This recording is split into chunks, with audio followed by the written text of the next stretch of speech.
তারেক রহমান, সালাউদ্দিন আহমেদ, আপনাদেরও উচিত আপনাদের বাসার আইপিএস জেনারেটর, সৌরবিদ্যুৎ যা বিকল্প যে বিদ্যুৎ ব্যবস্থা আছে সংযোগ, সেটা আজকে খুলে রাখা।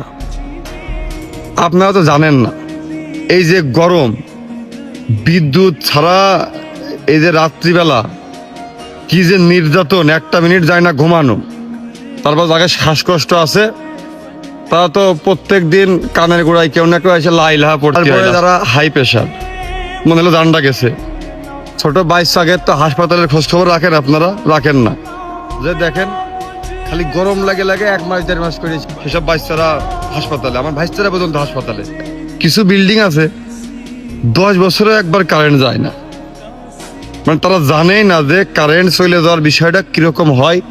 কারেন্ট না থাকলে আমার ঘরের পাখাটা না ঘুরলে, এসিটা না চললে, আলোটা না জ্বললে আসলে আমার কাছে কিরকম অনুভূতি হতে পারে তাকে ধারণা নেই কোনো। তারা ওই মোবাইলে দেখে যে আজকে আবহাওয়া কত ডিগ্রি সেলসিয়াস তাপমাত্রা, এই তা ওইটাও দেখে যখন, তখন ওই এসইউভি গাড়ির ভিতরে এসিটা ঠিক ওই 23 ডিগ্রি সেলসিয়াস তাপমাত্রায় সেট করা থাকে, আর বাসা বাড়িতে তো সেটা থাকলেও একটা কমফোর্ট জোনের ভিতরে। আমার অভিযোগ হচ্ছে যে যার টাকা আছে সে আইপিএস লাগাক, জেনারেটর কিনুক, কিন্তু সরকারি দলের কোনো প্রতিনিধি যেন আইপিএস না লাগায়, জেনারেটর না ব্যবহার করে। এখন আপনারা যদি মনে করেন যে আপনারা এই টাকা পয়সা আছে বা লাইন লগিন ভালো, আপনারা নিজের টাকা দিয়ে আইপিএস কিনে নিয়ে ঘরে সেট করে আরামে ঘুমাবেন, আর আমাদের বাপ মা নিয়ে আমাদের ওই মরা চিন্তা করতে হবে, তাহলে শুনে রাখেন এই সাক্ষী আপনাকে যেরকম ঘুরেছে না, একদিন সব দিক ঘুরবে। আর ওই দিন কিন্তু নাম তালিকা করে বাড়ির মিটার তার খুঁজে নিয়ে চলে আসবো।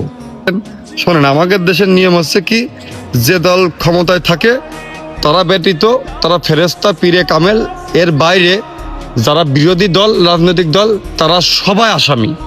ইমাম সাহেব আসামি। যেরকম 17 বছর এই বর্তমান সরকারের প্রতিনিধি নেতাকর্মীরা খুব কষ্ট করেছে, তাদের বাসায় থাকতে পারেনি, মিথ্যে মামলা, নির্যাতন, জুলুম হয়েছে, এটা আমি বিশ্বাস করি। কিন্তু আপনারাও কিন্তু সেমটাই করেন, আরো বেশি করেন। তো গেল, এখন আমাদের দেশে কিন্তু বিদ্যুৎ যেত না, পর্যাপ্ত পরিমাণ বিদ্যুৎ ছিল, খুব আরামে থাকতাম আমরা।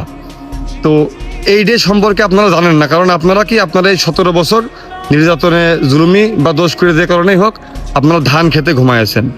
তো বিদ্যুতের সংযোগ, বিদ্যুতের সুবিধা সম্পর্কে আপনাদের ধারণা খুব কম। আপনারা এটা করতেছেন যে ফ্যান আছে, বাতি আছে, কিন্তু বিদ্যুৎ নেই, খাম্বা আছে, ট্রান্সমিটার আছে, কিন্তু ট্রান্সফার করার কারেন্ট নেই। ভাই এটা তো চলে না, এটা তো হয় না, বোঝেননি?